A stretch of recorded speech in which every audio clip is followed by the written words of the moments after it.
अस्सलामु अलैकुम वरहमतुल्लाहि वबरकातुहू।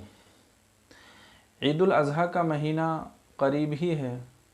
चंद दिनों के बाद ईद उल अज़हा यानी बकरीद का महीना शुरू हो जाएगा, बकरीद आ जाएगी। और जूँ जूँ ये ईद उल अज़हा आती है तो हर मुसलमान के दिल में ये ख्वाहिश और तमन्ना पैदा होती है कि वो भी अल्लाह रब्बुल इज़्ज़ति वल जलाल की बारगाह में क़ुरबानी पेश करेगा। और दीन की थोड़ी बहुत समझबूझ रखने वाला भी अगर कोई मुसलमान होता है तो ज़रूर उसके दिल में ये ख्वाहिश और तमन्ना पैदा होती है कि वो अल्लाह रब्बुल इज़्ज़ति वल जलाल की बारगाह में क़ुरबानी पेश करे।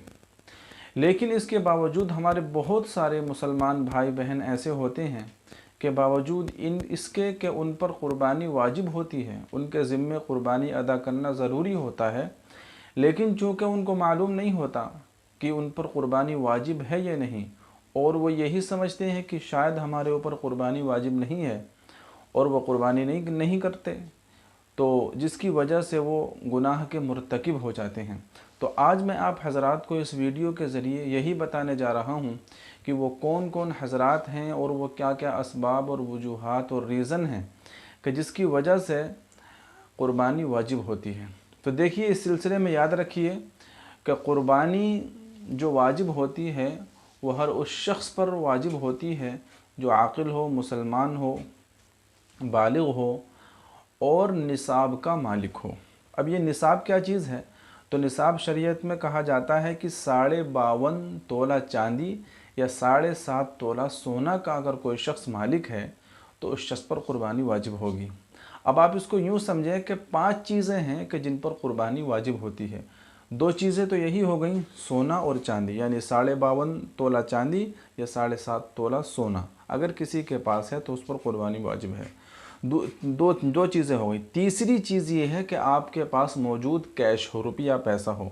अगर आपके पास रुपया पैसा मौजूद है और वो पैसा, वो कैश 52.5 तोला चांदी या 7.5 तोला सोने की कीमत को पहुंच रहा है तो फिर आप पर क़ुरबानी वाजिब होगी। 3 चीज़ें हो गई। चौथी चीज़ ये है कि आपके पास तिजारत का सामान मौजूद है। मसलन आपकी दुकान है कपड़े की, जूते की या किसी और चीज़ की, उसके अंदर जो सामान मौजूद है तो उस पर भी क़ुरबानी वाजिब है। 4 चीज़ें हो गई। 5वीं चीज़ ये है कि आपके पास, आपके घर में ज़रूरत से ज़ायद सामान मौजूद है। मसलन आपके पास 3 या 4 गाड़ियाँ हैं और आपके इस्तेमाल में सिर्फ़ 2 ही गाड़ी आती हैं और पूरे साल बाकी 2 गाड़ियाँ या 1 गाड़ी यूँ ही खड़ी रहती है तो उस गाड़ी पर क़ुरबानी वाजिब होगी। या इसी तरीके से आपके घर में बर्तन हैं और आपके कपड़े इतने ज़्यादा हैं, जूते इतने ज़्यादा हैं कि चंद ही बर्तन या चंद ही कपड़े आप पूरे साल में पहन पाते हैं, चंद ही बर्तन इस्तेमाल में आते हैं और बाकी यूं ही पूरे साल पड़े रहते हैं, रखे रहते हैं, तो उन पर क़ुरबानी वाजिब होगी। तो अब ये 5 चीज़ें हो गई। इन 5 चीज़ों के मजमूए को आप मिलाइए। इन मजमुआ मिलकर अगर वो 52.5 तोला चांदी या 7.5 तोला सोने की कीमत को बैठ रहा है तो फिर क़ुरबानी वाजिब होगी। या ये मजमुआ तो नहीं है, आपके पास 5 चीज़ें नहीं हैं, 4 चीज़ें हैं, 3 चीज़ें हैं या 2 ही चीज़ें हैं, तो उन 2 ही चीज़ों के मजमुए को मिलाइए। अगर वो निसाब के बक़द्र यानी 52.5 तोला चांदी या 7.5 तोला सोने की कीमत के बक़द्र बैठ रहा है तो फिर क़ुरबानी वाजिब हो जाएगी। तो अब तक की बात से आपको मालूम हो गया होगा और हर शख्स अपने बारे में ये फ़ैसला कर सकता है कि मुझ पर क़ुरबानी वाजिब है या नहीं है। और क़ुरबानी अल्लाह रब्बुल इज़्ज़ति वल जलाल के नज़दीक इतना महबूब और प्यारा अमल है कि अल्लाह के नबी अलैहिस्सलातु वस्सलाम ने हदीस पाक के अंदर ये बात इरशाद फरमाई है कि मन वजद साअतन फ़लम युज़हि फ़ला यक़रबन्न मुसल्लाना, कि जो शख्स वुसाअत पाए, साहिब हैसियत हो, मालदार हो, अल्लाह ने उसको माल से नवाजा है लेकिन इसके बावजूद वो क़ुरबानी नहीं करता, तो अल्लाह के नबी अलैहिस्सलातु वस्सलाम फरमाते हैं कि ऐसा शख्स हमारी ईदगाह के करीब भी न भटके, यानी हमारी ईदगाह के करीब भी ना आए। तो कितनी सख्त वईद, कितनी ख़तरनाक वईद अल्लाह के नबी अलैहिस्सलातु वस्सलाम ने उस शख्स के बारे में इरशाद फरमाई है कि जो वुसाअत के बावजूद क़ुरबानी अदा नहीं करता है। तो इसलिए क़ुरबानी ज़रूर करिए। और क़ुरबानी इतना महबूब और प्यारा अमल अल्लाह रब्बुल इज़्ज़ति वल जलाल के नज़दीक है कि इन क़ुरबानी के अय्याम में, क़ुरबानी के दिनों में अल्लाह रब्बुल इज़्ज़ति वल जलाल को क़ुरबानी से ज़्यादा महबूब और पसंदीदा अमल कोई है ही नहीं। यही वजह है कि अगर कोई शख्स क़ुरबानी के अय्याम में क़ुरबानी न करके अपना सारा माल सदक़ा कर दे, राह खुदा में ख़र्च कर दे, गरीबों पर तकसीम कर दे, तब भी अल्लाह रब्बुल इज़्ज़ति वल जलाल उससे राज़ी और ख़ुश नहीं हो सकते। बावजूद इसके कि सदक़ा करना बहुत बड़ा अमल है। सदक़े से बीमारियाँ टलती हैं, सदक़े से मुसीबतें दूर होती हैं, आने वाली परेशानियाँ दूर हो जाती हैं, और सदक़े से अल्लाह रब्बुल इज़्ज़ति वल जलाल का गुस्सा ठंडा होता है।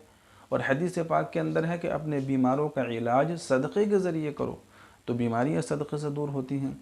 लेकिन इसके बावजूद अल्लाह रब्बुल इज़्ज़ति वल जलाल उस शख्स से राज़ी और ख़ुश नहीं हो सकता जो क़ुरबानी न करके अपना सारा माल सदक़ा कर दे। तो इसलिए पहले क़ुरबानी कीजिए, क़ुरबानी करने के बाद फिर आप जितना चाहें सदक़ा करें, अल्लाह की राह में ख़र्च करें, लेकिन क़ुरबानी ज़रूर अदा करें। तो ये चंद बातें थी क़ुरबानी के मुताल्लिक़। उम्मीद है कि आपको ये बातें समझ आई होंगी। और ये जो मैंने 5 चीज़ें आपको बताई हैं, इन 5 चीज़ों में आप ये इस बात का भी ध्यान रखें कि इन 5 चीज़ों में से जो 5 चीज़ें इनके मजमूए को आप मिलाइए और वो निसाब के बक़दर बैठेगा तो क़ुरबानी वाजिब होगी। लेकिन इससे पहले अगर आपके ज़िम्मे कोई कर्ज़ा है तो आप पहले उस कर्ज़े को माइनस कीजिए, उस कर्ज़े को निकालिए, फिर कर्ज़ा निकालने के बाद देखिए कि वो निसाब के बक़दर बैठता है या नहीं। अगर निसाब के बक़दर बैठता है तो फिर आप पर क़ुरबानी वाजिब होगी, वरना तो वाजिब नहीं होगी। तो उम्मीद करता हूँ कि ये वीडियो आपके समझ में आई होगी और आपको मालूम हो गया होगा कि हर शख्स इस वीडियो को देखकर फ़ैसला कर सकता है कि मुझ पर क़ुरबानी वाजिब है या नहीं। तो इस वीडियो को अपने दोस्तों में, अपने रिश्तेदारों में, दोस्तों अहबाब में, जानने वालों में, मिलने जुलने वालों में शेयर कीजिए, ताकि वो भी इस वीडियो को देखकर ये मालूम कर सकें और जान सकें कि उन पर भी क़ुरबानी वाजिब है या नहीं। अस्सलामु अलैकुम व रहमतुल्लाहि व बरकातहू।